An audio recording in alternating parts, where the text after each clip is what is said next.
All right. Good afternoon, good morning, and good evening. First, I want to give a shout out to Robert Griffin's dad. He's in the hospital, so hopefully everything works out all right with him. And today we've got a small assortment of items to discuss. I wasn't sure which one to pick first, so I just randomly picked one. We're definitely going to discuss Tesla AI Day, and Omar is enjoying his Model Y. He might jump in from a supercharger. He might not. We'll see. And let's switch over to the chat and see how everybody else is doing today. That's right, Eddie. Time for a whole new show. So while we're on it, speaking of Eddie, all of the bolts, or nearly all of the bolts now, have been put under a battery recall. So some folks are in line to get new batteries. Some folks are in line to get their car bought back by Chevrolet. And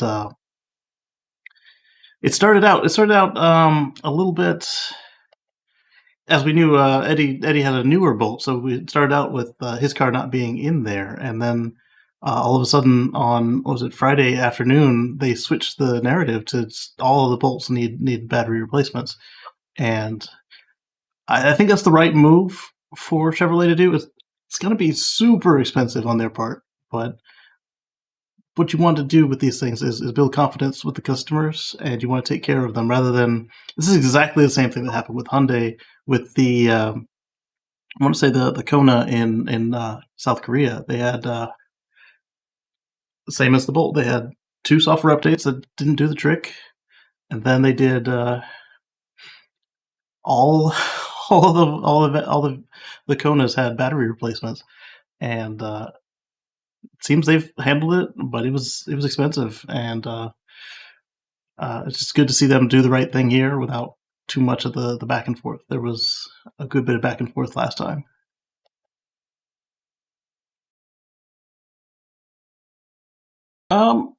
I think, yeah, I can see that, Eddie, but I think that's only because of the way that certain groups will go through and try to just kind of poke at all of the negative news that comes out. See, they were a bad idea, blah, blah, blah. And we all know the truth, so we just got to keep out there sharing what's real so that everybody knows the truth rather than the FUD. But do keep us abreast of what's going on with that. I'm curious to see how they handle it with an actual customer versus what they say they're doing in the news, because we know these larger companies are able to better manipulate the story, and I'm curious to see what the actual situation is. Good to be back. Let's see here. We've got the first one I've got up is a story. I don't know if my friend Paul Guzik and I found it together or if I took it from him. So,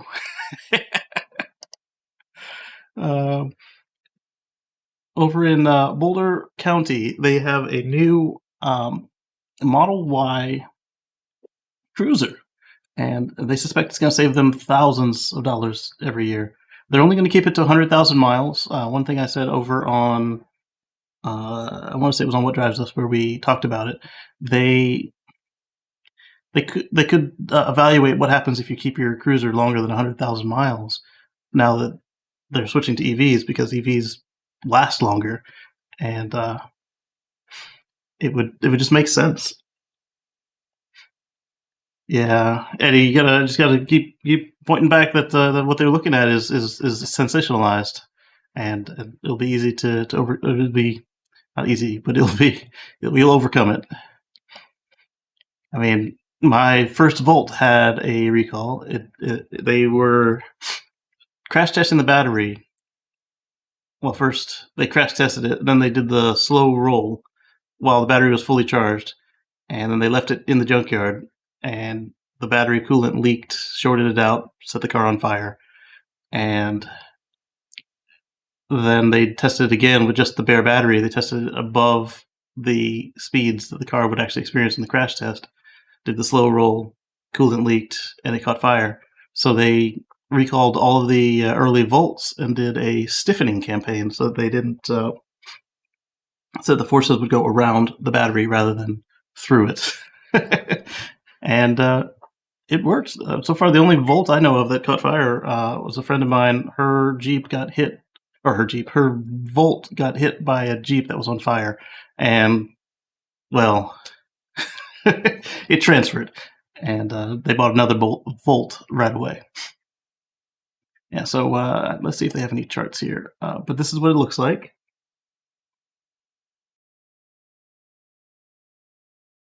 Okay, so they compared the specifications of their two vehicles. So you had a little less ground clearance with the long range Model Y, but you had about the same range. You had a little bit more performance on the dyno, but obviously way more performance in real life. And 0-60 and 4.8 versus 7.8, and more cargo room, and surprisingly 6 more pounds of payload. And it didn't have the chart showing but they figured out that it would be a savings of $20,000 over the typical 5-year, 105,000 mile lifespan of their patrol cars. And I thought that was pretty cool, because we have to electrify all the things, as I keep saying. Then we've got an article on the Chevy Bolt. Let's go back to that real quick, get it out of the way. This one was from CNN Business. So as I said, they are going to kind of needle it home, but they're not going to do it the same way as if Tesla had a recall. And we know why, which is a shame. And I do like this. They point out it's not exclusive to EVs. It's just that EVs are new. Like yesterday, coming home from picking up Luna from work, there was a car on fire. It said vehicle fire ahead, and that's all it said on the sign was vehicle fire. As if, oh yeah, it's no big deal. These things happen from time to time, and they do happen too much. All right, this is a fun one right here. The 3 fastest selling used cars in the U.S. are all EVs. Let's see which ones they are. The Tesla Model 3, the Chevrolet Bolt, and the Tesla Model S in July 2021, according to iSeeCars.com. And then they've got a picture of the cars. So I think that this just points to what we're seeing in the prices for fuel and how everything is going with the transition to EVs. You've got, in California, a friend of mine showed me a picture of a sign, and it was like $6 a gallon. And my typical response when I see gas price signs is I know that they're showing it because it's an outrageous price. The question I always ask is that high? Because typically when people are showing off the gas prices, they're saying, oh, it's high. The video stopped? No, I'm still going. So typically, my first guess is the reason they're showing the picture of the gas sign is that the price is high. Sometimes it's because the price is low, so I ask, is that high? And they'll say, yeah, it's high. And then when I saw that $6 a gallon, I knew that was high. I was like, ooh, that looks like it's going to sting. And then shortly after seeing that, I was happening to drive by one of the local gas stations around me, and I saw the sign said 333. I normally just tune them out. I don't need gas, so it doesn't even process it. No need to. But the repeating number in the big font caught my eye. And I said, I think that's pretty high too. But I remember when I got my Prius, the gas was headed to $5 a gallon, and then immediately when I got it, like within 2 weeks, it's never been up that high ever again. But it worked out because I was doing less emissions, which was the point. And my first EV was my first pure EV was used, the Tesla Model S 90D. I got that. It was 1 year old. It had maybe 10,000 miles on it, something like that. And that car served me well. Ouch. Ouch. Yes. All right, let's see what we've got next. We've got a little secret spy shot from the Gigafactory, or the Terrafactory as I call it, in Texas. So there are the third 6-ton Gigapress has been shipped to Terra, Texas. These 3 boxes here. And what that's going to allow them to do is rapidly fabricate the Model Ys. And what's special about this is the Terra Texas and Giga Berlin Model Ys are going to be front and rear single-piece castings, which is going to make the car more rigid, easier to build, and everything is going to be just nicer about the construction process and the finished product versus what they've got now. They have a single-piece rear casting, but the front is still all the mismatch of different welded parts and glue and everything. And a concern that keeps coming up is, well, what if you get into a crash with a single piece? Do you got to throw the whole car away, or do you got to get a whole new rear or a whole new front of the car? If the collision is big enough that you need a new front end or a new rear end, then they probably just total the whole car. But at the same time, it also means that if they need the whole piece, that you know that the repair is going to be good as new because it came in as one piece. But typically what's going to happen is the crush rails are going to bend out or crush in. And so that's going to be on the front and the rear. And that's the big, massive rails right behind the front and rear bumpers. And so typically what Elon suggested will happen with that is they will cut off the crash rails and weld in new ones that they get from Tesla when they go to collision repair. And then they'll just do the regular repairs to the body. Who knows how this will work with Cybertruck? Cybertruck is going to need 10-ton presses. They have not been spotted yet, but we're looking at probably the third quarter of next year before we start to see any production or production intent Cybertrucks coming off like the betas before they go through their crash testing and validation. And so that's pretty exciting. Then in the, of course, so obvious category, Inside EVs found a study that says that EVs are 40% lower to cost to operate than combustion cars. And we all knew this. It's good to see that everybody else is figuring this out. I mean, when you look at the prices, like I said, $6 per gallon or £1.49 per liter plus your tax, it adds up quickly. And 40%. I mean, there's less to repair. There's less to do maintenance with. It just works out. And Marcus has had his Model S for a long time. And how much has it been for repairs for you? Oh, the Model S. When I first got it, I had a couple bumps here and there, but I mean, other than that, nothing. Honestly, nothing. Yep. Windshield wipers and washer. Yeah.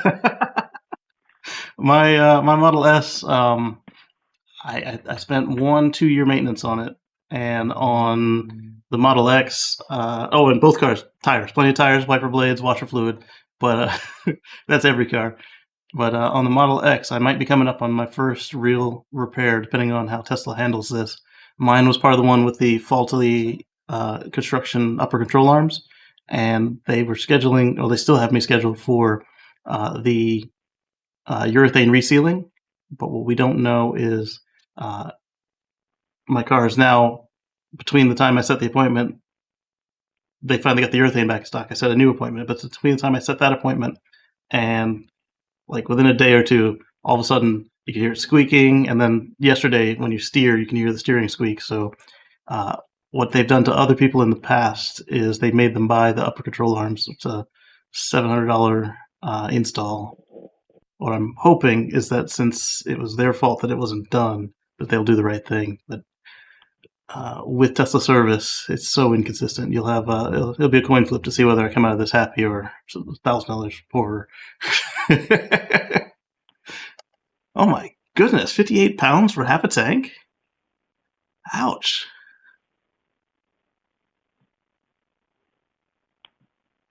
Wow. Yes. All right, Marcus, how's the first week been with your Plaid? What was that? What's that again? How's the first week been with your Plaid? Oh, lovely, man. I just took it to Dallas. I took it to Dallas yesterday to go to it, just to check out the event. And like I say, coming from a 13 with autopilot and the yoke, yes.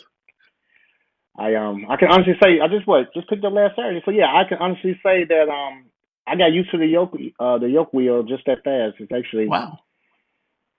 the trick to it. I see the trick to when you gotta make a full turn. Sometimes you grab it Yeah. underneath Ah. and then do your turn. It just works out good. It just goes with the flow. So Yeah. but That yoke is a fat bottom girl.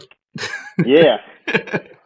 But with the takeoff and the launch and just how fast the car, so how fast it is, I see why the wheel was made the way it was.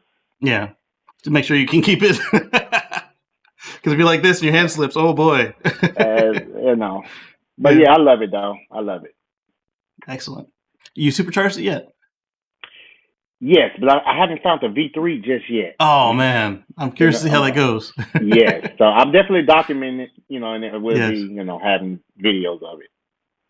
Yeah, all the ones around me are level or version 2s, and then I had to go further to get the V3s. How could you tell a V3 off top, like just by looking at it? So on the V2s, you'll have a little aluminum collar on the end of the handle, and the V3s also have thinner cables. And then if you are able to see the equipment, you know how the boxes for the Teslas are kind of narrow and tall, and they got the vents on them. The V3s are fat. Okay. Yeah, it's not necessarily got the Tesla lights on. It's not just necessarily have the Tesla lights that glows at night. It's got that. Yeah, everything like that part looks the same, but then when you get closer, like you can see the cable is thinner. It won't have that aluminum collar on the end of the handle, and then at the base, it may or may not have the numbers. But if it does have numbers, they'll go up to D rather than just A and B. And then at the base of that, you'll also see that it looks like it's not put together all the way because it's actually able to breathe through the base because it's got a radiator and cooling in there.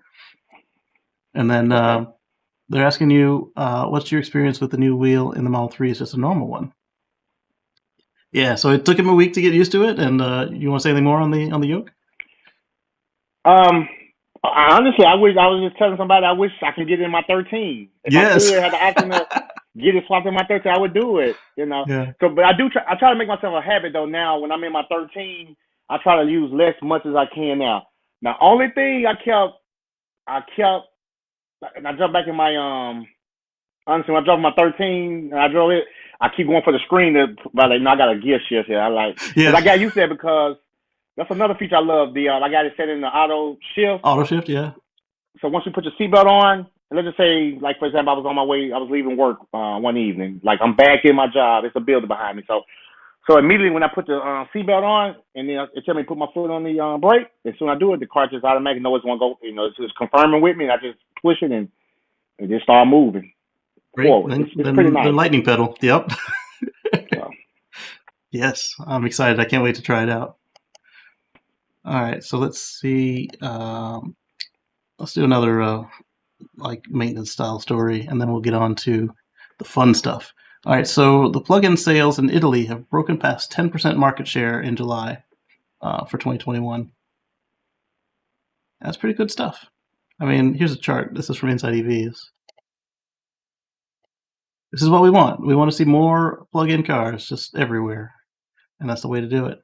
So amazingly, the Fiat 500e was up there at 883. I'm not seeing any Teslas in here. I know they sell Teslas in Italy. But you know what, though? In July is the beginning of the quarter. No, July's the end of the quarter. So yeah, there should be some Teslas in here.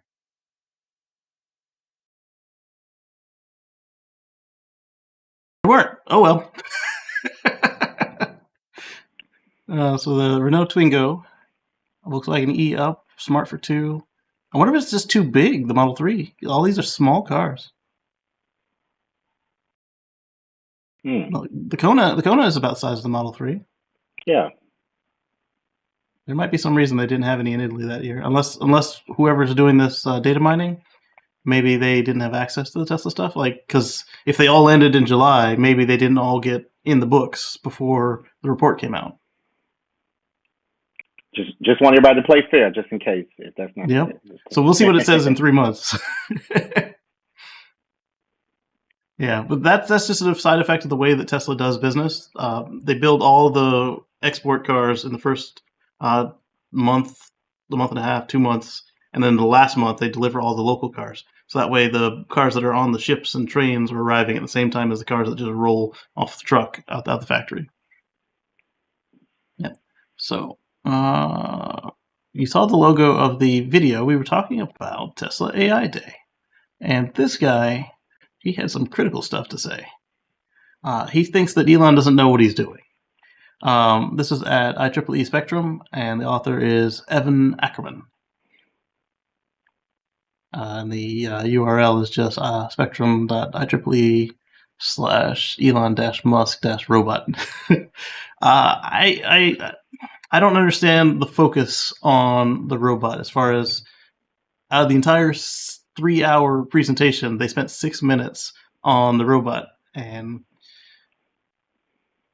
it's a concept. It's something that they would like to do. It's a recruiting event. They were trying to get engineers to come build these things as far as the AI, and his points about it being hard. I get that it's hard, but Tesla is they own a robot factory already, so it's not like this is impossible for them. It's not like nobody's ever done it before, because we see Boston Robotics and Honda and every other automaker, GM, Ford, Nissan. I said Honda Asimo, right? They've all built humanoid robots. So this isn't new ground. What will be new is seeing how Tesla uses their advantages in the space to bring it to market, and we'll see what the costs are and what the capabilities are when it first comes out, as well as what the capabilities are as they do updates. Because as we know, Tesla doesn't just put a product out. Even the Roadster got updates. So it'll be interesting to see what updates this thing gets. And Elon actually purposely made it small and weak because he wanted us to be able to outrun the thing, and he didn't want it to be able to be stronger than us. So it's got a deadlift of 150, and it only weighs 125. And like if the arms are out, it can only hold 10 pounds, and if it's the arms close to the body, it can carry 45 pounds. I mean, it's not useless, but it's not something to be afraid of. One of our friends, Dan, you see him on the show from time to time, he pointed out that this converted into 420. I'm assuming he means in centimeters, so let's take a look. Or millimeters? Let's pull up the calculator.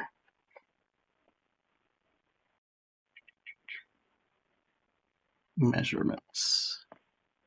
Inches. 5'8" is...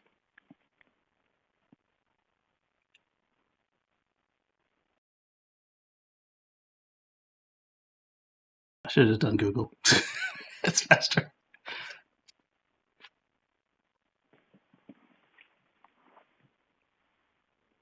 There we go. 5'8" in centimeters is 396 centimeters. So I'm not quite sure how we got 420.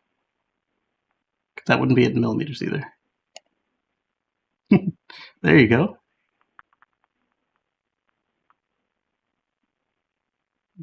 13 feet is 396 centimeters. So 5 foot is 152. Let's try it in millimeters. I did it wrong.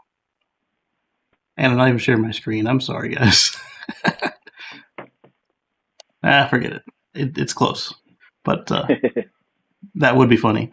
So he brings up a lot of points, and they are somewhat valid points, but he makes the same mistake as the folks that think that Tesla is just a car company do, where they oh,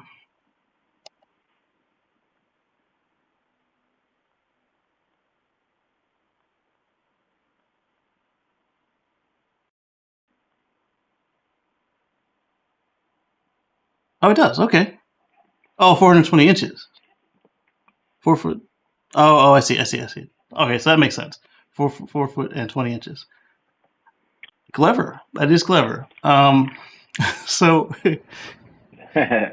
he falls into the same pitfall that a lot of the people who evaluate Tesla as a car company do, where they think that the timelines are too aggressive and that Tesla can't do it, and since nobody else has done it before, and they think they're special. Who are you, this newcomer, to think that you know what you're doing?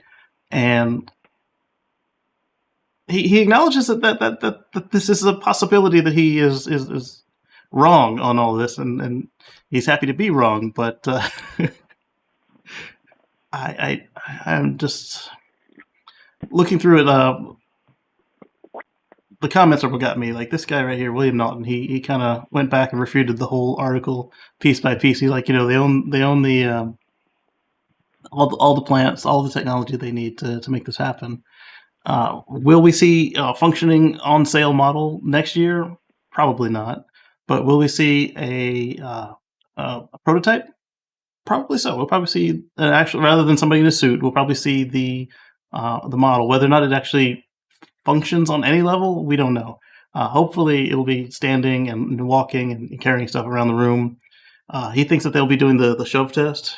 I don't know that you want to be shoving the Tesla robot. It's yeah,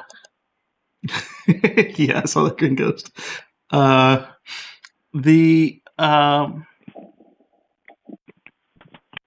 I don't know that you want to be shoving the Tesla robot. Unlike Boston Dynamics, this thing is running an autopilot computer. It'll probably be reporting everything back to Tesla, and then I figure if you shove it, it might, abuse. Not necessarily that, but like if it remembers, like if it does any self training, like on our cards right now, like if they say, hey, we need like the demo they gave during AI Day was how to teach the Vision computer how to work with snow and rain and stuff just falling off trailers, and they all learned from that, but it's machine learning at its basics, so you don't necessarily want the machine to know how to handle losing its balance, and every time it loses its balance, it sees your face. That's a good point. I didn't think about that. That's a good point. Yeah, you might need to practice that 5 mile an hour run in the future as they add more capabilities. I don't want to be the reason that the AI just is thinking about losing its balance every time it sees me. No. Mm-mm. So let me ask you this. Yeah. So I've been seeing people saying order confirmed. So that's trolling, I guess. I suspect it is trolling because I looked around for where I could put an order in. I mean, this would be fun to drop $100 on, and it'll be interesting to watch. If anybody out there knows of an order page at Tesla.com, drop it in the chat. Please. Yes. Please. I want to get in line for this. I don't know what I'll do with it, but hey. I can find some use around the house with it. Yeah, exactly. Like we can walk faster than 5 miles an hour if we want to. So some of the other things that they brought up, Elon let slip about Hardware 4, which is going to be on the Cybertruck in about a year, he said. So that means that that what we saw earlier, where we caught Samsung was saying what they were going to do with their new cameras, that they were saying everything they said about who was going to be the customer for their cameras was Tesla, without saying Tesla. They were like leading EV manufacturer in the world and building a brand new truck model and blah blah blah, and we parsed that out to be Tesla. And Elon confirmed that the Cybertruck will have more capable cameras than today, and he already let Hardware 4 drop when he introduced us to Hardware 3, the original full self-driving computer. So they're going to call the new full self-driving computer FSD 2, like 2.0, not also. And he doesn't think that we'll need it as far as the upgrade, so he suspects that the FSD 1 computer, the Hardware 3, will be capable of 200% to 300% better driving than a human, which is really good, actually. And the thing to remember here is, if he's wrong and they need the Hardware 4 computer to do full self-driving, then we're going to get that as a free upgrade if you've already paid for your full self-driving package. But the thing to look at here is, in 2019, they had a lot less cars on the road than they have now at the middle of 2021. And to just upgrade them for giggles would be billions of dollars in computers at a time where chips are super hard to get a hold of. So I suspect that if we see a hardware 4 upgrade for the other cars, it will be towards the launch of the new cars. But we'll see. What do you think about that? Yes, yeah, I think that's a good point. And also when you mentioned the Cybertruck though, Mhm. just from the short time I just took experience of this new, how the inside and everything is work with the screen and everything's there. I really feel that truck is gonna be an amazing truck, honestly. Like Yeah, hands down. And then with all the technology keep going by that time, you say by the time they get out, they're gonna have that out. I mean, I put my money on it. yes. I put my money on it. Yeah, I think it's going to be great. The other things that he pointed out were how the car today perceives other cars. Like it's currently doing the physics on what another car can do. Like I have in a video I haven't published yet where my car sees some debris flying across the road, sliding across the road, I should say, and it slows down just long enough for the debris to cross as if it was like a duck going 20, 30 miles an hour across the road, and and then as it gets out of our path, then the car speeds right back up to the original set speed. And that was what, 4 updates ago. That was really cool. But so the car's doing physics on everything around it, and it's looking to see if it's possible for another car to jump into your path.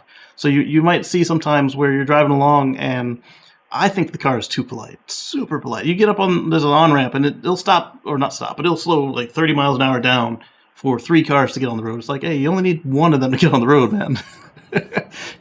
Nice enough to let the first one in. You don't got to let all 3 in. But I'm wondering if it sees so many more traffic scenarios than we do, and I'm wondering if it's just like there was one yesterday where the trailer kept popping into our lane, just a little bit, just over the lane line, and the car started avoiding him, which was fine. But then after that last night, we were getting onto a parkway to get onto a freeway, so like a local highway to an interstate, and Mm-hmm. I was in manual drive, and this guy was just tailgating us the whole time in his Z car, and I could take him. Shoot, that's the reason he was behind me. We were at the stoplight, and then he was behind me. Few 100D, baby, and so we were down to a 1-lane on ramp, right? And I see the guy going around me. In the on ramp, you've got the solid line where you're not supposed to change lanes yet, right? And then at the end, it goes into dashes. So I waited till it turned to dashes because I got it, and I saw the guy coming around. The car also saw the guy coming around and figured he was a brilliant individual. And so as I've got the signal on and I'm moving over because I see he's going to miss us, as I've got the signal on, I start to move over. The car grabs the wheel and shoves us back into the on ramp because it thinks that the guy is just too stupid to handle driving straight. And I don't know, maybe the car has seen the end of Cars and Coffee, and you know how the Mustangs like to crash, perhaps. So then the guy goes over. He does a double lane change because he knew that I was going to come over because I was already going faster than he was. And so while he's doing his double lane change, the car assumes that he's going to do a single lane change. It pops us back in. Like I'm in full manual human pilot, and the car pops us back into the on ramp until the guy got over into the second lane, and then it let me change the lane. So I would like to understand how it's making these processes. They showed off what it can see, what it's thinking about, and how they train it. Like they showed the real world training, the offline training, the simulators. It was 3 hours, but it was worth it. I liked it. They had some very solid questions, and I think. Oh yeah, the UK won't have it. Europe has it, but the UK they need the right hand drive, so it's gonna be a little minute. Hey Jeff, Cybertruck not in the UK page anymore. That's a good point. I wonder. The folks in Germany were asking for it. The folks in Australia definitely wanted it, and Elon said yes to them. Although that would mean that you guys could get it in the UK because they got to swap the wheel for Australia. Unless they're going to get an exemption for a left-hand drive. I don't know if you can do that. Hmm. So, did you get a chance to watch any of that presentation? What did you think of it? Honestly, I was trying to. I'll say I was going to have to go back and watch the replay of it because I had a lot going on. Yeah, it was I at a had a lot bad going time of on. night for us East Coasters. Yeah, that was a rough week with work and all, and yeah. But I Yes. got it on the queue to watch it to read. I was just looking at bits and pieces of it, but I Hmm. just want to sit down and take the time and watch it. But yeah, it was a rough week for me. Yeah. Yeah, and there were times that it was just over my head. I mean, I'm not saying that I'm the smartest guy in the world, but I usually have a pretty good handle on computer stuff. But this, it went up there. Another thing they showed off was they showed off the new AI chip and how they tile it up to become the new AI platform. So it's a single chip, water cooled.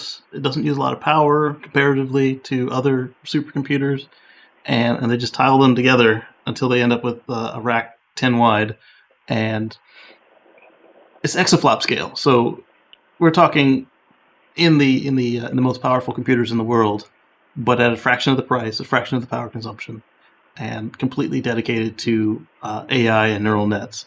So it's not emulating. It's not trying to squeeze it. It's not trying to squeeze a round peg through a square hole. Right. So you end up with a rounded square or a squared circle. Either way, uh, it's going to be impressive to see if they can pull off what they set out to do. They've already got plans for the next one, but they've got to build the first one first. And you could tell like the day before the presentation they had just finished the first demo, and I'm excited to see what comes out of it. Same. Hey Kingsley. So hey, I'm glad you just said that because I want to make sure I wasn't the only one thinking like that. Like I said, I know a little song, but a lot of stuff was going in my head, and I said I need to sit Yeah, down and just really have my dictionary there ready too, just to see it's a exactly good what idea. Yeah, that's a good So idea. yeah. I mean, but the thing that got me was when I saw some of these people who should know better when they were just throwing away the stuff they didn't understand. You don't want to just throw away what you don't understand. You say, hey, this is the parts I do understand, and then you can talk to that. But you don't want to be just pooping on something before you understand what's Right. going on. And I was impressed at how many people have stuck their foot in their mouth already. And it's going to be a little bit funny and amusing to watch them have to backpedal when their predictions end up wrong. As far as they're saying this is impossible. You can't do that. One of the questions from the audience was how do you manage all of this compute? And that's a fair question. But the fact that they didn't give a solid answer doesn't mean they don't know how they're going to try to tackle it. Somebody literally asked Elon, "Are you going to open source it?" And he sat there and he thought about it for like what felt like a minute and a half. And he's like, this is expensive. We do need to get some money back out of it. So once you hear that, then you know that they're not necessarily going to give you all the answers. If you want all the answers, you need to join the team, because ultimately this was a job recruiting video, not a necessarily show the customers what's going on, but there was a little bit of that as well. And I think that's why they published it rather than just leaving it at a job fair, because we may know people like, hey, I'm a computer person, and if my parents watched it, they say, "Hey, did you see what Tesla's up to? You should watch that video and go put in an application." Or because he's not necessarily looking for experts, he's looking for people who can do the work. Like when you look at Neuralink, he's not necessarily looking for everybody to be a brain surgeon or everybody to be a chip designer. But if you know how to write code at the level that they're looking for, then why not hop in and throw your hat in the ring? So I Have thought it you was pretty visited the cool. site? Have The you AI visited site? the site? Yeah, Yeah. I visited the AI Yeah. site. Yeah. Yeah. That's the impression I got from it. It's like you say, it's like you upload your stuff, and that was pretty interesting. Oh yeah. How they did that. I thought it was well done. A little long, but that's good too because Yeah. uh, no, it's tiny for you guys. I'm sorry. There we go. So I like this browser. I'm in the new Edge browser, the Chromium one. It it remembers the zoom level for each page, which is cool. Mm. Like it knows my zoom level is set to like 4K, but then each site I go to for you guys, I zoom them in, and that's why some of them automatically load up fully sized. So they went over hardware, neural networks. They went over their algorithms, the code. They went over how they test it all. Of course, the Tesla bot, and then they're asking you to upload your resume, and then what do you know of software, hardware, or artificial intelligence? And of course, who you are. How can they get back in touch with you? And one thing I do like about Tesla and SpaceX is when you apply for them and you don't get the job, they don't just ghost you. They send you an email saying, "Hey, we picked somebody else. Have a nice day." And at least you get some closure and you understand, And I do like places that do that. In the past, I've had maybe 6 places get back and say, "Hey, we went another way," and then of course. Right. Other ones where where you're in the interview and you're like it's you and 3 other people, and then like, oh, they picked the other guy. It's like, oh, okay. Or hey, it's you. It's like, oh, now I got to figure out what I'm gonna do with stuff. And so this one is like really old, and they said it during the presentation that it was 3 years ago, and look at what it was doing 3 years ago, and imagine what they can do today. So I'm excited. And if you know anything about computers, AI, hardware, go apply. ITCE me, yes. So next up, let's talk about. Oh, cancel. Yes. It's like, did they even get it? I mean, or sometimes they'll say they got it, and then you never hear from them again. I think it's not hard to send out a form letter saying, hey, you're one of the many candidates, and we decided to go another way, or hey, the position is no longer available at all because we canceled the project. Just something, just a little bit of closure. And I think that if it comes to me hiring people, I would like to make sure that I give them the same courtesy because I know what it's like and I appreciate it. And I mean, what if next time you have something open and you miss out on a prime candidate because they didn't appreciate the experience of how it was working with you the first time? You go through 1 or 2 interviews and then they stop calling you. It's like, and then they say they have a new position. It's like, I'm not going to waste my time with them, right? So, yeah, I feel you there. All right, so let's look at this one. Our friends at Giga Berlin are finally starting to have a little bit of luck with the astroturfers. One of the 2 environmental groups has dropped their pursuit of getting this thing canceled because they can't afford to do the lawsuits anymore. And this was a joint group with the other environmental group, and so it's looking like they will probably also bow out because it was already expensive with the 2 of them, and now there's just 1. In addition to there being the mounting costs, it now also makes their case look weaker in the eyes of the judges, juries, everybody else involved in this thing, because there's now less weight behind it. So that's exciting. I understand that building a factory is not 100% green, and that building new products is not 100% green. But when you look at your goal, which is to make cleaner air, cleaner water, etc., this contributes to your goal, so why fight it because it's not perfect? It's like... I don't want to get into politics here. It's like some of the things we do here in the States where we say, why even try? Because we tried nothing and it didn't work. Let's put it that way. We tried nothing and we're all out of ideas. It's not perfect. We can't. Why try? And we don't have time to try nothing anymore. We need to halt this thing where it's at. We just had a hurricane. Well, we are currently having a hurricane in the Northeast. This happened. Well, the last one was 30 years ago, and it doesn't happen that often. And we had 3, 4 back to back that all hit land and destroyed stuff. We had Haiti, we had Mexico, Guatemala, and now Rhode Island. Literally, it hit Rhode Island right when we went live, and this extreme weather is not going to stop. as we saw 2 weeks ago, or last week, I don't recall. We're at the no return point. So now it's a matter of how bad do we want to let it get. There's no going back to the way we were. So we need more EVs. We need to electrify all the things. We need clean power generation. We need better power consumption as far as more efficient. And we need to stop just destroying our environment. So this goes to their mission, even if it's not perfect. So they should stop what they're doing. Like a couple months ago when they burnt the cardboard forest, trying to cut the power to this building, and then the building didn't even lose power when they cut the line.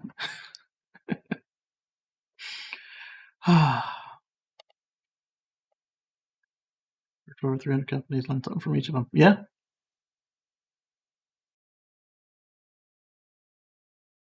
Amount of times that things right. Yeah. There you go. All right. So next up, we've got this one is from Black Model 3, aka Zach. I should have put it up right there with the first one, but I didn't. So tough stuff. So this is a private patrol that's going Model 3. And I bet you they are experiencing the same thing as everybody else. Either this is a private car, they already owned a Model 3, and they joined it into their business, or the business saw that the cars are idling, they're looping, they're not going very far every night, and why not go EV? Because it's going to reduce your maintenance, reduce your emissions, reduce, I guess, especially if you're this one looks like it's in the U.S., but it could have, imagine if you're in one of the places that has carbon taxes. That will save you a lot of money if you're not making any carbon emissions. So this is smart. Oh, one thing I did notice on the Model Ys is they now have amber turn signals on the new ones, just like the Model X does. And I love an amber turn signal because it's stupid here in the U.S. the way that we have. I mean, they're consistently red or whatever the designers their excuses are. You don't always. It takes longer to process for people whether that red is a broken tail light, if the person is tapping on the brake repeatedly, or if it's a turn signal. And especially if one is out. We have so many cars running around with missing lighting, and so if it was amber, that's either a four-way flasher or it's a turn signal, versus if it's red. Yes, it does, Dan. Yeah, so I mean, a lot of us have experienced this, and it's terrible. Parkworks has them here in white. Oh, that's cool. Yeah, I mean, it just totally makes sense to electrify your fleet.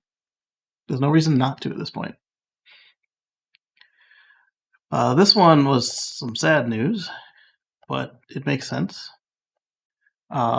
Exposure to wildfire smoke will or may increase your risk of dying from COVID-19 because the wildfire smoke is full of PM 2.5 particles, and that weakens your body's response to everything airborne. And since COVID-19 is a respiratory disease and it spreads through the air, this primes you to be less ready to deal with the disease. And this is real right now in Oregon, Oregon, Washington, California on fire, Australia probably going to be on fire again. They were on fire last time this happened.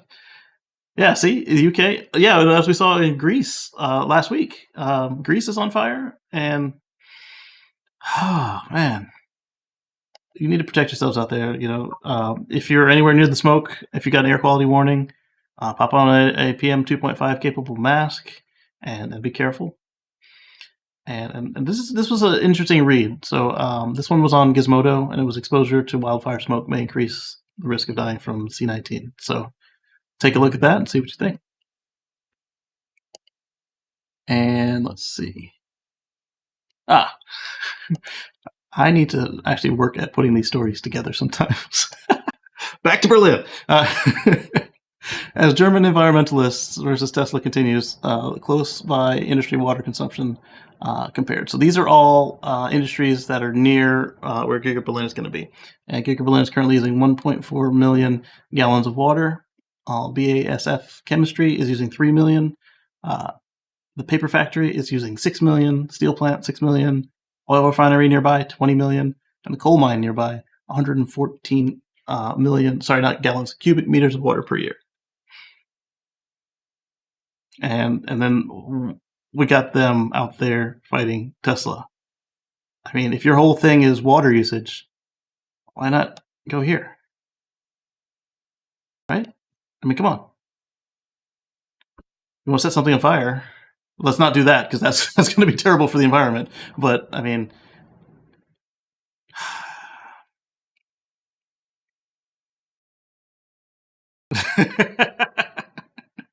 this guy says people who care about nature and the environment are actually against clean and renewable energy. WTF?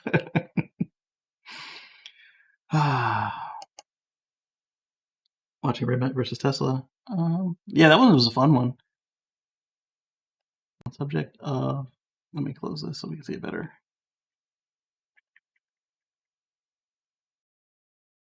On the subject of Tesla criticism, I also wanted to share this. Apparently, the semi doesn't make any sense whatsoever for the logistics industry.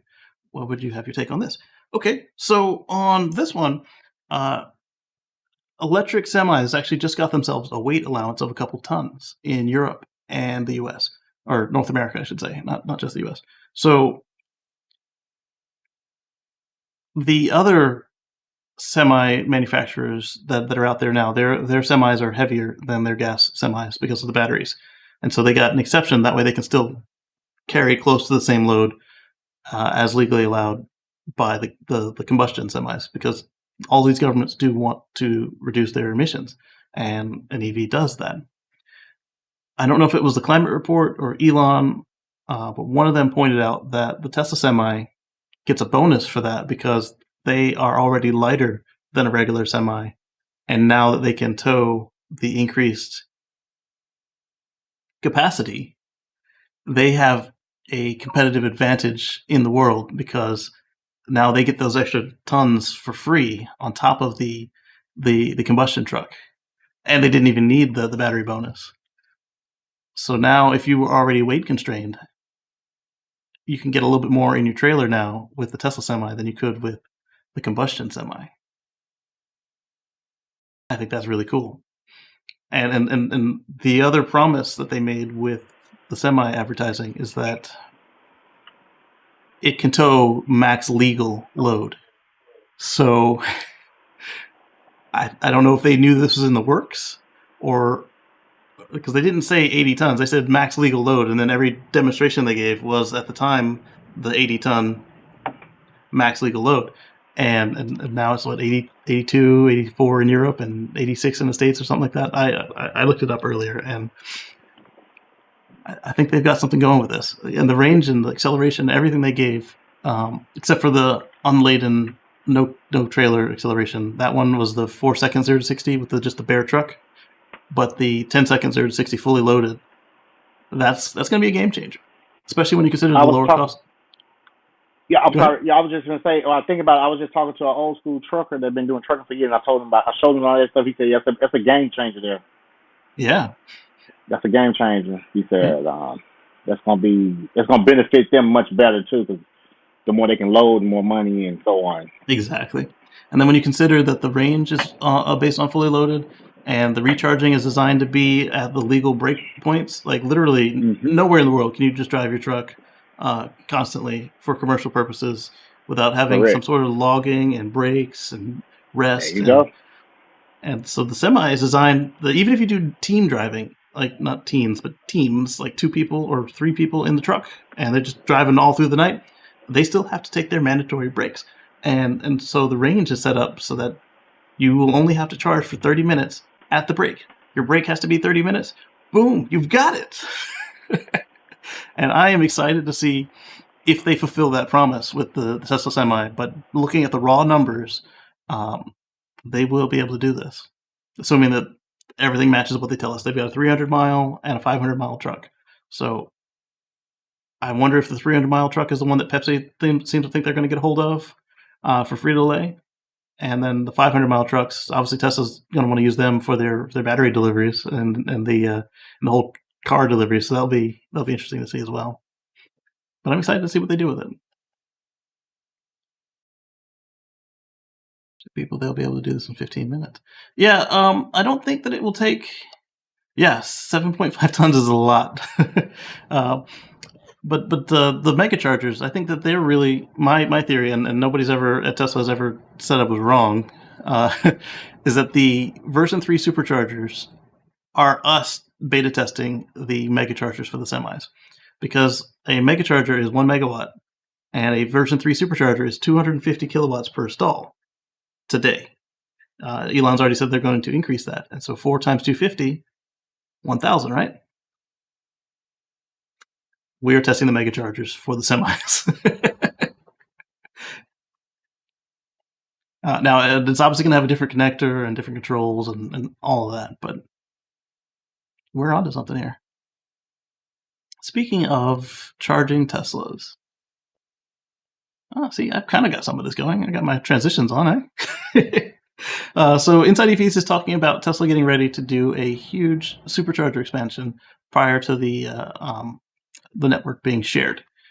And this is something that a lot of folks were complaining about. It's in California and other high usage supercharger areas. They don't really want to share because they have to wait as it is right now with just Teslas. And so Tesla obviously has all the data for this, and they're not going to go after the money and inconvenience all of us at the same time. They're going to take care of their customers. So while going for the federal charging standards, they're going to give us more places to charge. But they were already doing this, but now they're going to do it faster. So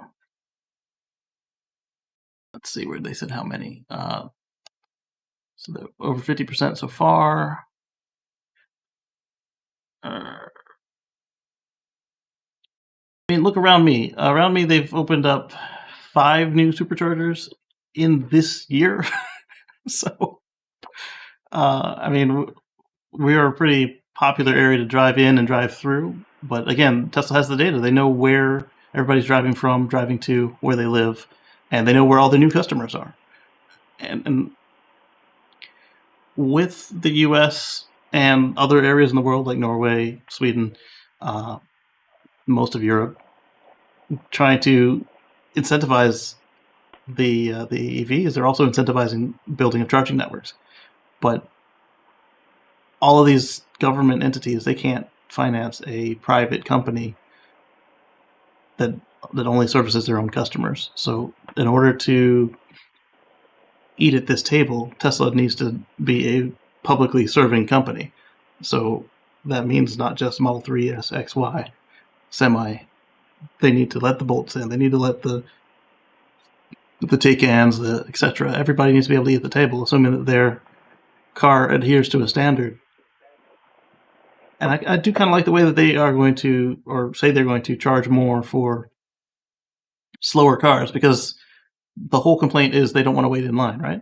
So if somebody's parked a Nissan Leaf and they're going from 90% to 100, we know that's going to take longer. So charge them more to make them get out of the way, because you only need to get up. I understand that the Nissan Leaf has a shorter range, but you only need to fast charge to 80% and then get going, because it's like when filling a bucket from a hose. And your goal is to not spill a single drop.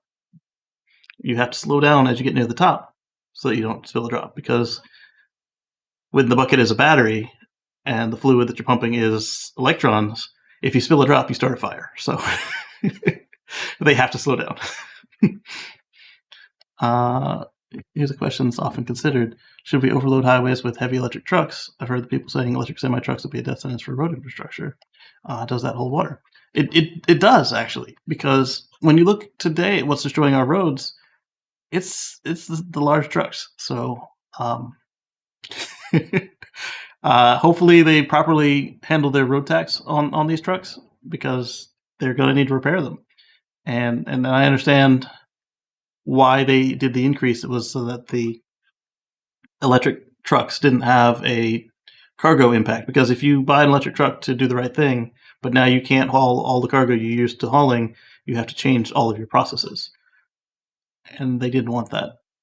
So this is twofold here. If they realize that Tesla didn't need the boost and they drop it back down, then that puts Tesla at an advantage, because the reason it exists is because all of the other truck makers couldn't meet the requirements and still give their customers what they wanted. I want to fill this cube trailer the way I've always filled up this van, and just go about my business. The only thing I've changed is I now have to put some plugs in my depot, and everything else is the same. So if they bring it back down to what it's at today, then Tesla has an advantage because they're already lighter than what is out there today. It does put a disadvantage on the other guys.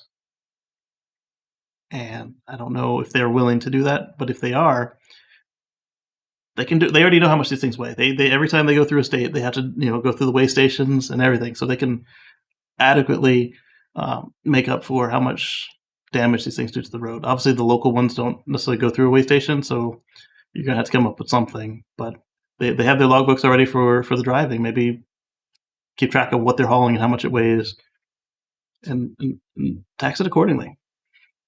They had the same argument with the EVs, but the EVs, they weigh about the same as a regular car. I mean, you look at the Model 3 and the BMW i3, they're within like 40 pounds, 50 pounds of each other, depending on which models we're comparing. And passenger cars, they do damage to the road, but not like what we're seeing today in the places that don't have their proper road maintenance down. We've got potholes everywhere. The road is all wiggly at the stops, that sort of thing. So then why spend money on repairing the roads? It seems counterproductive in terms of the environment. Is it better to just expand the train network instead of 750 carriages per train or 1 unit ton a truck? So in the U.S., our train network is not what it used to be. And the trains are more fuel efficient per ton, yes. But like Tesla used to ship all of their cars by train, and then they ended up actually they hold Cannonball Run trucks across the country now instead, because what they were finding out was the way that the train union was treating the Teslas is they wouldn't get priority to get loaded and unloaded. They were getting too much damage. They were getting too much wait times. So what it is with the trucks is it allows more flexibility. And we have everything in this country has gone to just in, well, not everything, but so much in this country has gone to just in time that flexibility has now become a requirement. And so putting us back on trains would be counterproductive to that. But then you've got, again, if they hold up to their advertisement on the Tesla Semi is actually marginally cheaper than a train, just a little bit. And assuming that you're just doing one load. Obviously, if you need a whole train car of ore to go from one place to another, the train is still better. So again, if they are accurate in what they're promising us, then it will actually be a wash whether you use a truck or train, assuming that the truck is a Tesla Semi. Obviously, we have to wait until these people get a hold of their customer deliveries and try it out for real. We may find that they do stuff with it that Tesla didn't anticipate. Although the guy who was in charge of the Tesla Semi program until recently, he actually launched several models over at Daimler for their trucks. So I would hope that both he knew the customers to talk to and he retained some experience when he changed companies to design this new product line.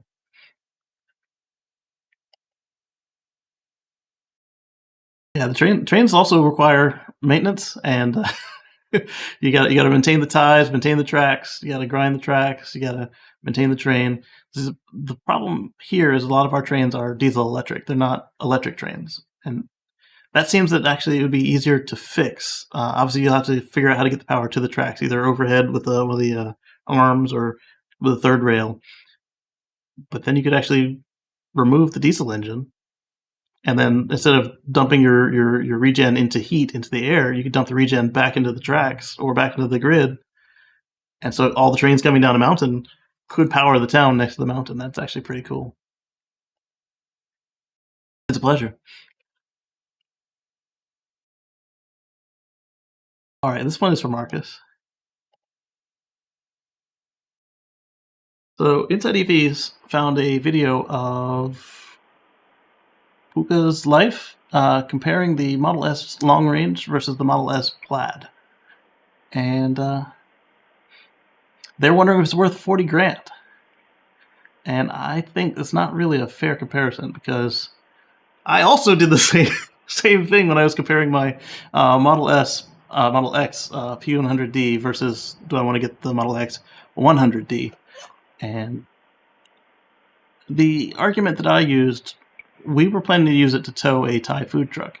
And with combustion trucks, they always tell you, they being the colloquial local wisdom, is that you want to go up one engine size from what you need to do your towing. And nobody would tell me, especially nobody at Tesla, nobody else had any experience, and nobody at Tesla knew, do you need to upsize your motor to do constant towing? And I also like to go fast. So I told my wife, I was like, here's what they do for gas trucks, and nobody knows for electric. And she's like, just get what you want. And P100D. But to say this, I think that the frame might be what's holding us back here, the frame and the tires, because on the Model X, if you get the 22s, you can only tow 3,500 pounds.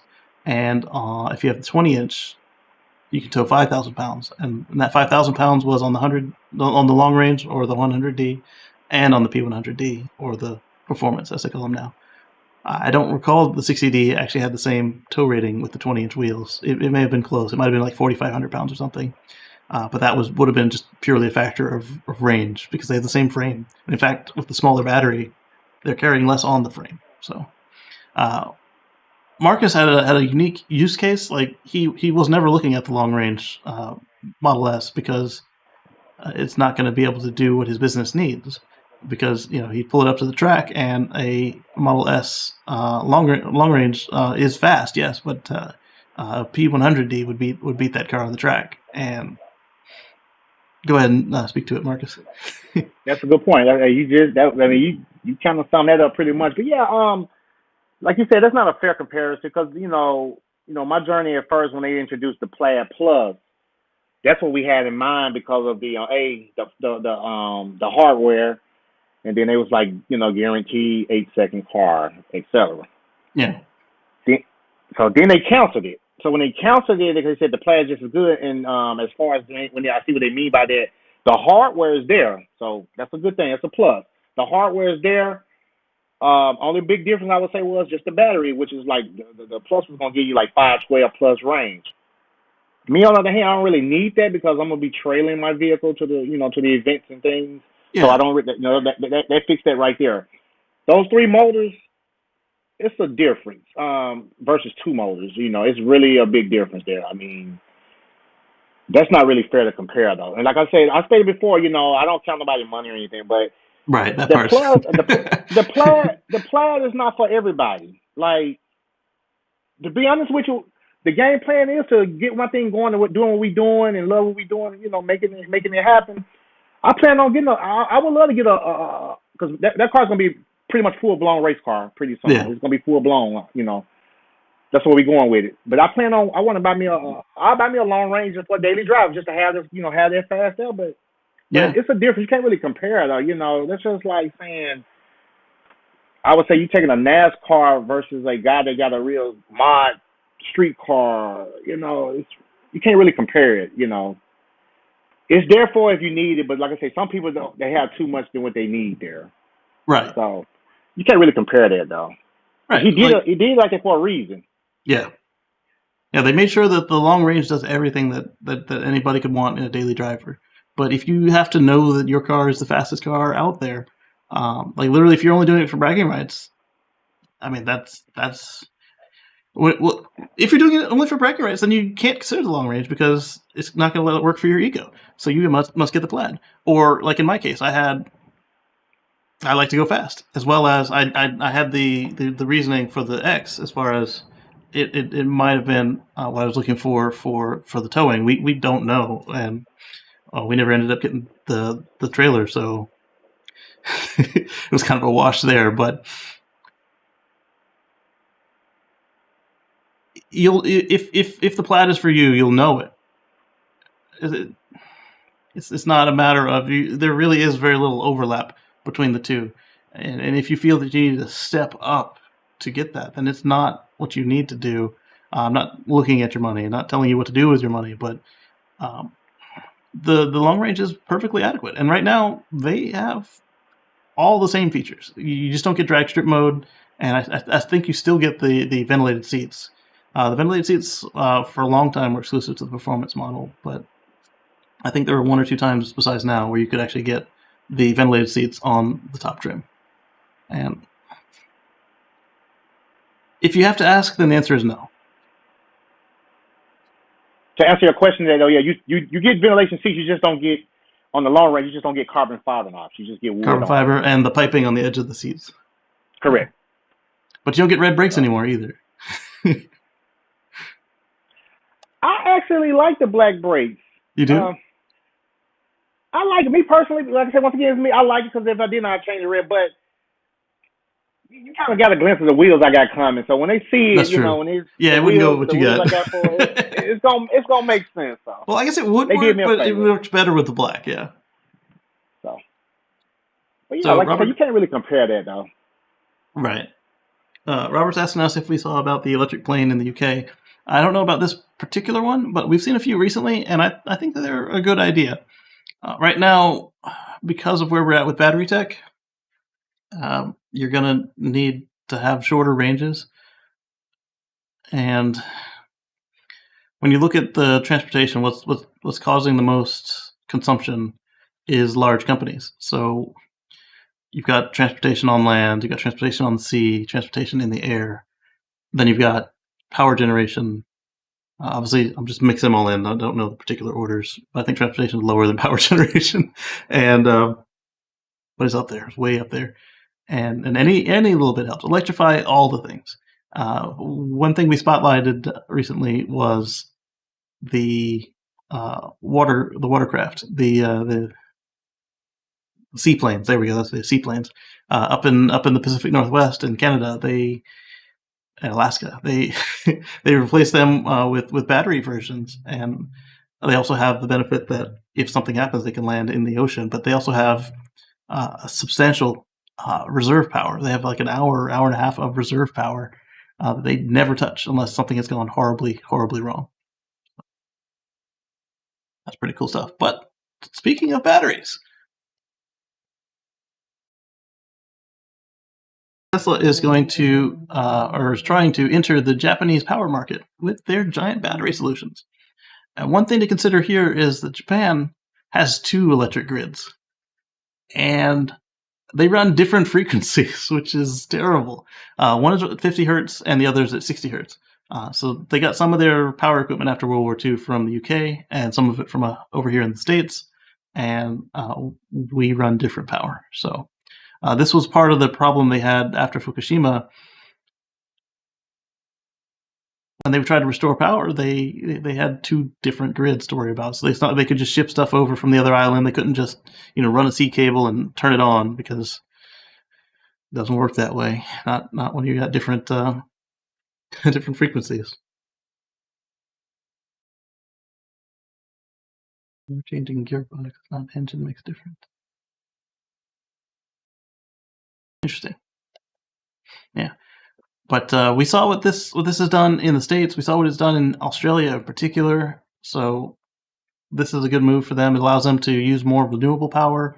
It allows them to better stabilize their grid and keep those peaker plants shut down.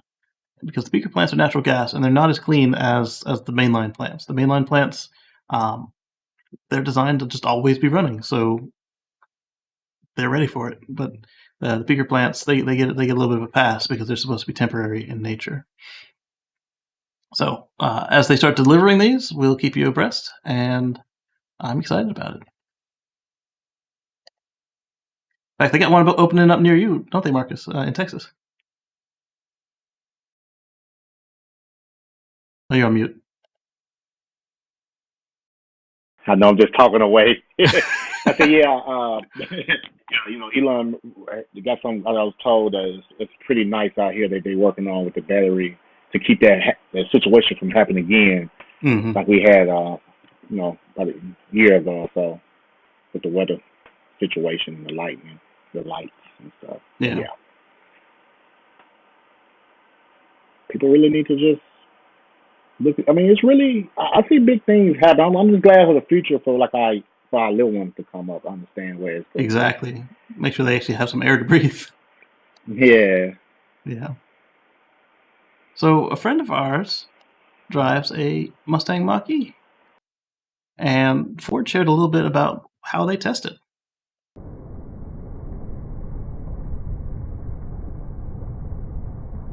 Inside EVs is focused on the robotic butts, but I'm sure every manufacturer has something like this to test the wear on their seats. So I noticed that this had a European trailer hitch on it, despite having a Michigan plate. Curious why they did that. This is raw audio. That's a good call out. That's a good call out. Yeah. Here they're testing the stability. This actually looks like it'd be a fun test to do. I just had to say that. I just had to say that. Oh, well. Yeah.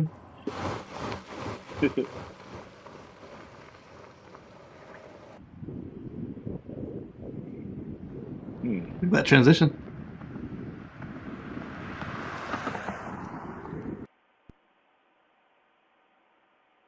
It's only 3 minutes, but it's fun to watch. Let's see if they get to the robotic butts. All right, so here they are testing the screen. I imagine they're putting robot fingers on it. So this isn't YouTube, so none of my short work. Yep. Uh-oh. We saw what happened last time somebody had a ball bearing.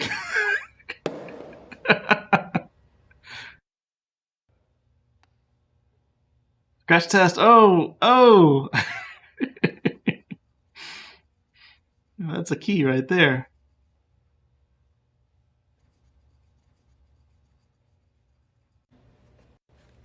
All right, I didn't see any robotic butts in this video. Maybe they just described it in the article. Check it out. Oh, let's close this.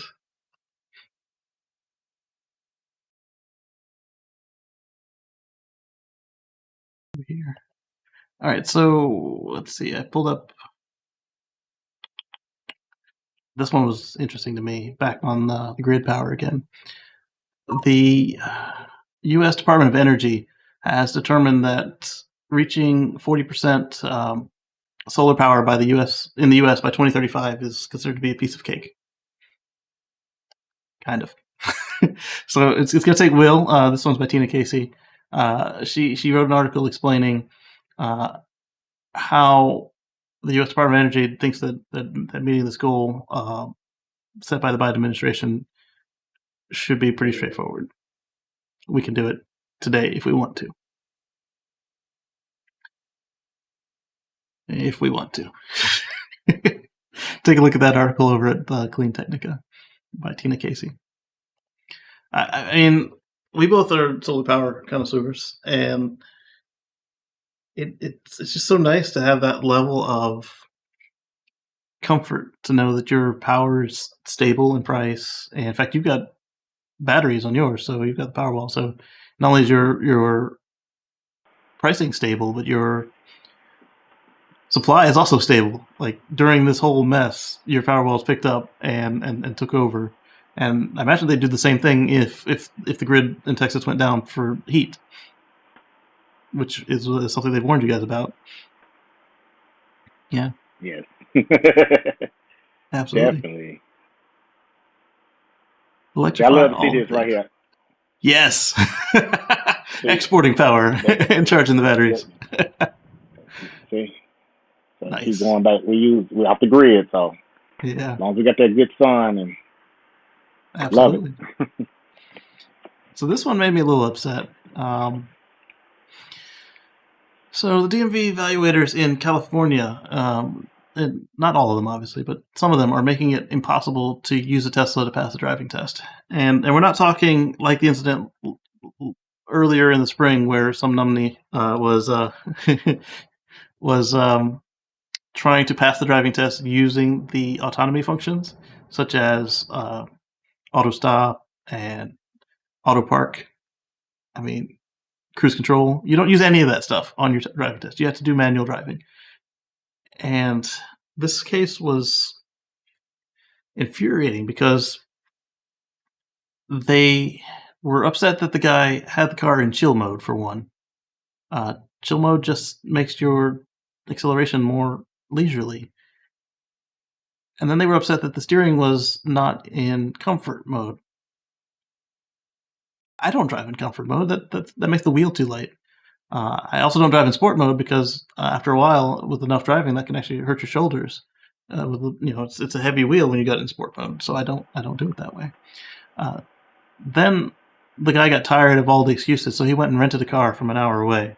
I don't know if that's an hour in traffic or what, but then he had to go return the car, and then he had to rent a car from the DMV at the testing facility to take his test. And I don't know if this was ignorance or malice on the part of these testers or evaluators, I should say. And it's like Eddie said, we have a ways to go to teach these people about EVs. And as common as Teslas are in California, I find it hard to believe that somebody is that ignorant to the vehicles around. I mean, not everybody's coming back to take their test in an old car. And if we electrify all of the things, we can't just have a gas fleet sitting around for taking driving tests. You need to update your tests to match what's out there.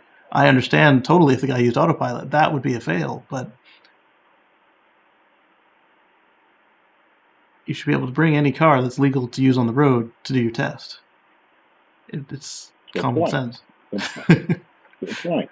Yeah. Hey, I know you said he was using the steering was in comfort. It wasn't in comfort. It was in standard. Yeah. Oh, standard. Yeah. Okay. Yeah. To me, at some point, I feel that some people just try to do that for just to make something look bad. Mm-hmm. That's just my honest opinion because that just don't make sense. I'm not just saying this because I love a Tesla. I love EV. It's just some people just they want to fight it. I guess I don't know if I'm saying the right thing, but they just want to fight it or just don't want to. I don't know. That's just weird, man. Yeah. If I had a Tesla back then when I was first doing my driving, I think, man, I'll end up telling. Ooh. I only keep one car, so I mean, I would if something came up that I had to retest for some reason, I would have to retest in the Model X. That's what I got. So the evaluator's complaint was not in chill mode, the car wasn't in chill mode, and the steering wasn't set to comfort. So they said the technology was not turned off. This is just asinine. There's no steering assist based on what level of the Tesla isn't the only one that has a customizable steering feel. And even in those other cars, just like Tesla, changing the feel of the steering doesn't automatically turn on any assists. As far as, I mean, you in a regular fossil car today, if you have power steering, that's perfectly allowed. That's all this is. It's just how much power steering you have. It's not doing any of the other stuff. And not being in chill mode is also asinine because that just controls your acceleration. It doesn't do anything else. So when he took it again, he made sure all the stuff was off, and they failed him again because the evaluator could feel the brakes. Regen, it's a thing. It's a thing. So if you have a problem with the braking, you should probably look at the dude's feet. they claim that it was because of hold mode. Okay, so turn off hold mode on your next test, but I don't think that was actually the case. Depends on what year this car was, because like my car does not have. Well, no, actually, all the Model 3s have hold mode. My car doesn't have hold mode in the same sense. So if I let off, it'll regen to 7 miles an hour, and then it'll just free roll at 7. So he spoke with the DMV, and they told him he could rent a car, so he did, but they didn't specify that he had to rent their car. So he came in and showed up with a Toyota Camry from the rental. He rented $100 an hour away from the test, and then they still flunked him because he didn't rent their car for $140.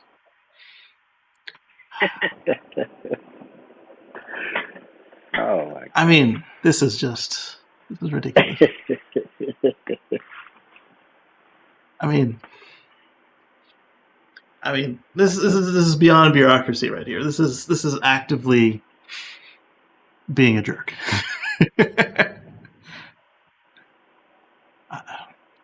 I don't know. What do you guys in the audience think? What do you think about it, Marcus?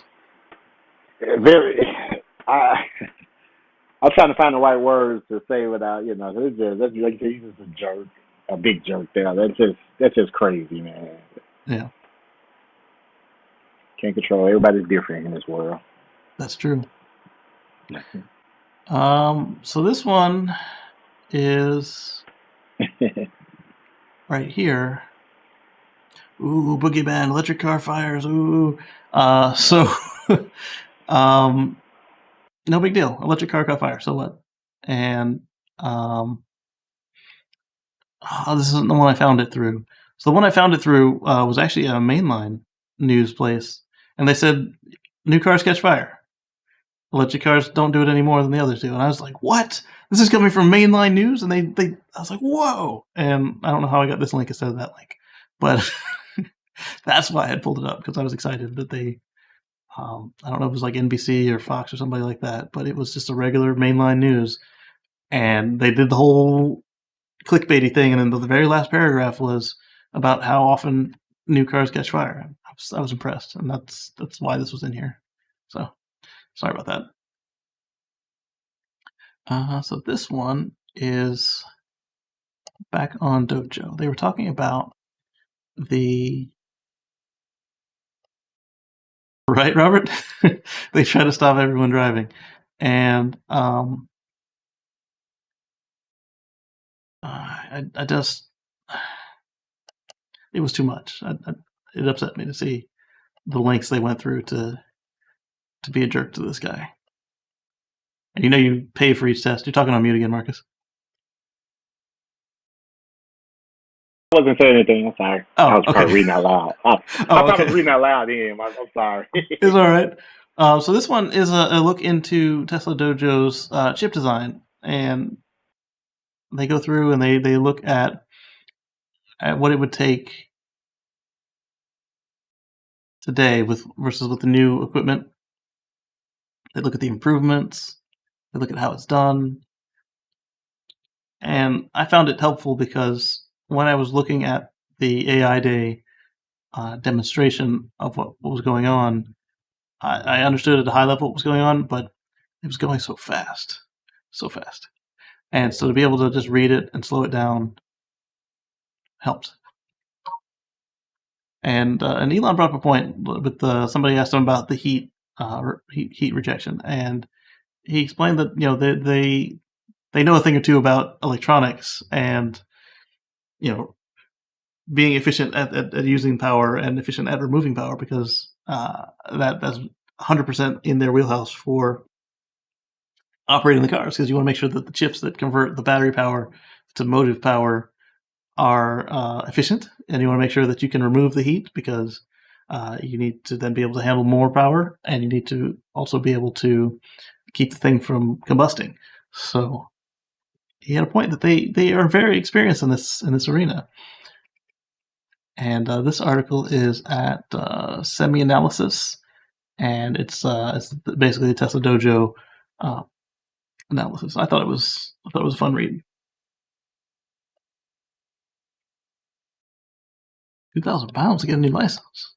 Good gracious. Ouch. Wow. Okay, I won't complain so bad.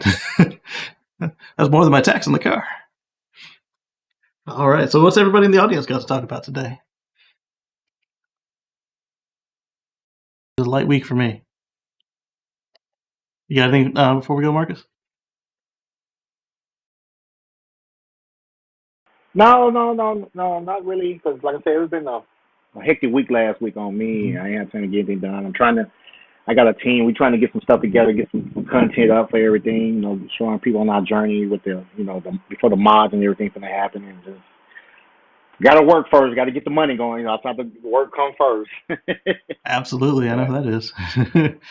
but glad Yeah, to see everyone again. Glad to see you there. Glad I was able to join. It was kind of tough, but I said I'll make time for it. You know, 'cause I love this. I appreciate it. I Thank love you. the EV talk. I love the Yes, EV talk with you guys. definitely. And then I want to thank Dawood and Breaknet Trent for being members. I want to thank John B. and Fred B. for being patrons. And if you all are interested in that, you can click the join button down below next to subscribe. If you don't mind giving us a like. And we'll catch you on the flip side next week.